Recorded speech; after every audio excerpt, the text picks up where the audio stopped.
Facebook account আমরা কম বেশি সকলে ব্যবহার করি, কিন্তু আমাদের ভিতর অনেকেই জানে না যে কি করলে একটি ফেসবুক অ্যাকাউন্ট ডিসেবল হয়ে যায়। আসলে অনেকের ফেসবুক অ্যাকাউন্ট মাঝে মধ্যে ডিসেবল হয়ে যায়, অথবা বিভিন্ন সময় লগ ইন করলে বিভিন্ন সার্ভে করতে বলে, অথবা বিভিন্ন সময় বিভিন্ন রকম ছোটোখাটো সমস্যা হতে থাকে। কখনো তার পোস্টিং অফ হয়ে যায়, অথবা কখনো লাইক কমেন্ট করা ডিসেবল হয়ে যায়। তো এরকম সমস্যা থেকে এড়াতে আপনি কী করতে পারেন এবং কোন কোন কারণে আপনার ফেসবুক অ্যাকাউন্টটি ডিসেবল হয়ে যেতে পারে, আজকের ভিডিওতে আমি আপনাদের বলবো। প্রথম যে ব্যাপার সেটা হলো এরকম জিনিস পোস্ট করা যেগুলো ফেসবুক আসলে অ্যালাউ করে না। তো এরকম জিনিস বলতে গেলে আসলে অনেক লম্বা একটা লিস্টে যেতে হয়, যেমন কোনো রাজনৈতিক ব্যাপার, কোনো পর্নোগ্রাফি, কোনো কাটাছেড়া অথবা হ্যারাসমেন্ট জাতীয় অথবা খুনের চিত্র অথবা ইলিগাল যত জিনিস রয়েছে এই টাইপের জিনিসগুলো পোস্ট করা।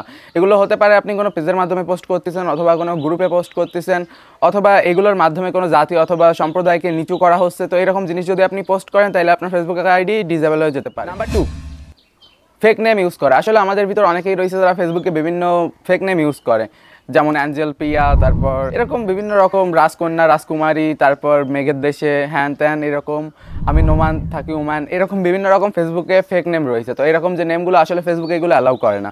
ফেসবুক আসলে চায় যে আপনার নামটা নিট অ্যান্ড ক্লিন হোক, আপনার অরিজিনাল নাম যা, আপনার ন্যাশনাল আইডেন্টি কার্ডে যে নাম সেই নামটাই আপনি ব্যবহার করুন, কারণ এটাও আপনার একটা আইডি। তো আপনার এই আইডিটাও যেন জেনুইন হয়, ফেসবুক সেটা চায়। তো এই কারণে ফেক নেম ব্যবহার করলে আপনার ফেসবুক অ্যাকাউন্ট ডিসেবল হয়ে যেতে পারে।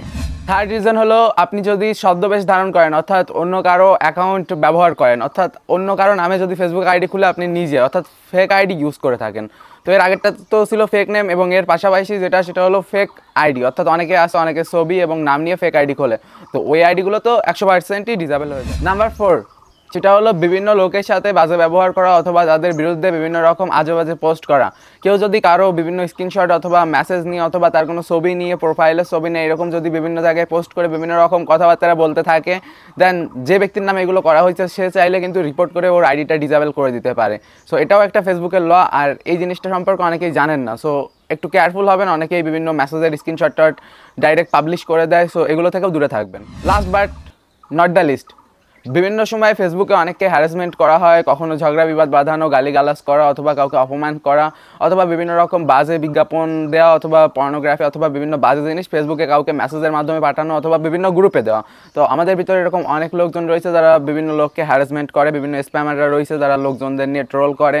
তো ট্রোলিং ভালো, বাট বাজে ট্রোলিং এটা আসলে খুবই খারাপ। তো যদি কারো নামে যদি কেউ এরকম আজে বাজে ট্রোলিং করে, সো সে চাইলে কিন্তু ডাইরেক্টলি রিপোর্ট করে দিতে পারে। আর এই ক্ষেত্রে ফেসবুক কিন্তু ফেসবুক নিজেরাই দেখে যে আসলে কী হচ্ছে।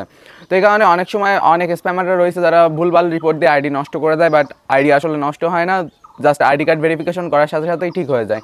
তো এরকম ক্ষেত্রে এই জিনিসটা লিগাল হতে হবে। লিগালাইজ বলতে কি, যে কেউ যদি আপনাকে হ্যারাসমেন্ট করে আপনি চাইলে তার আইডিটা রিপোর্ট করে নষ্ট করে দিতে পারতেছেন।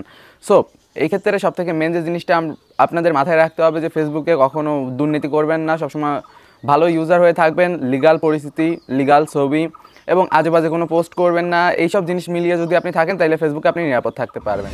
এই ভিডিওটি দেখার জন্য আপনাদের অসংখ্য ধন্যবাদ। ভিডিওটি ভালো লাগলে অবশ্যই লাইক দিবেন, এই চ্যানেলে সাবস্ক্রাইব করবেন, আর এরকম ভিডিও আমি আরও তৈরি করতে থাকবো। আর আমাদের বিভিন্ন প্রকার সাইবার সিকিউরিটি অ্যান্ড ইথিক্যাল হ্যাকিংয়ের কোর্স রয়েছে, ওই কোর্সগুলো থেকে ফেসবুক সম্বন্ধে এবং বিভিন্ন সোশ্যাল মিডিয়া এবং বিভিন্ন রকম জিনিস সম্পর্কে আপনারা বিভিন্ন জিনিস শিখতে পারবেন, এবং ওইগুলো শিখে আপনারা এইসব ব্যাপারে আরও এক্সপার্ট হতে পারবেন। সো ওইগুলো সম্পর্কে জানতে ডিসক্রিপশন দেখুন। Good bye.